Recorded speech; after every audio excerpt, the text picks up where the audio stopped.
ابن مسعود رضی اللہ عنہ حضور اقدس صلی اللہ علیہ وآلہ وسلم کا ارشاد نقل کرتے ہیں کہ اللہ جل شانہ کے بہت سے فرشتے ایسے ہیں جو زمین میں پھرتے رہتے ہیں اور میری امت کی طرف سے مجھ پر سلام پہنچاتے ہیں۔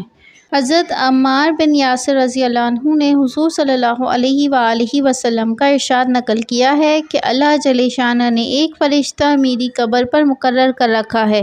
جس کو ساری مخلوق کی باتیں سننے کی قدرت عطا فرما رکھی ہے۔ بس جو شخص بھی مجھ پر قیامت تک درود بھیجتا رہے گا وہ فرشتہ مجھ کو اس کا اور اس کے باپ کا نام لے کر درود پہنچاتا ہے کہ فلاں شخص جو فلاں کا بیٹا ہے اس نے آپ پر درود بھیجا ہے۔ حضرت جابر بن عبداللہ رضی اللہ عنہ نبی اکرم صلی اللہ علیہ وآلہ وسلم کا یہ فرمان نقل کرتے ہیں کہ بندہ اللہ تعالیٰ سے دعا کرتا ہے اور وہ اس سے محبت کرتا ہے۔ اللہ تعالیٰ فرماتا ہے اے جبرائیل میرے اس بندے کی حاجت کو پوری کر دینا لیکن اس سے مؤخر کرو کیونکہ میں یہ پسند کرتا ہوں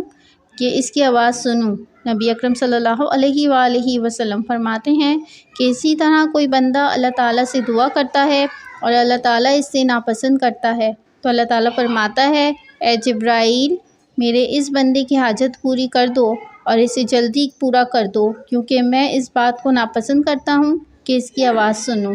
حضرت ابو ہریرہ رضی اللہ عنہ حضور اقدس صلی اللہ علیہ وآلہ وسلم کا ارشاد نقل کرتے ہیں کہ جو شخص میرے اوپر میری قبر کے قریب درود بھیجتا ہے میں اس کو خود سنتا ہوں اور جو دور سے مجھ پر درود بھیجتا ہے وہ مجھ کو پہنچا دیا جاتا ہے۔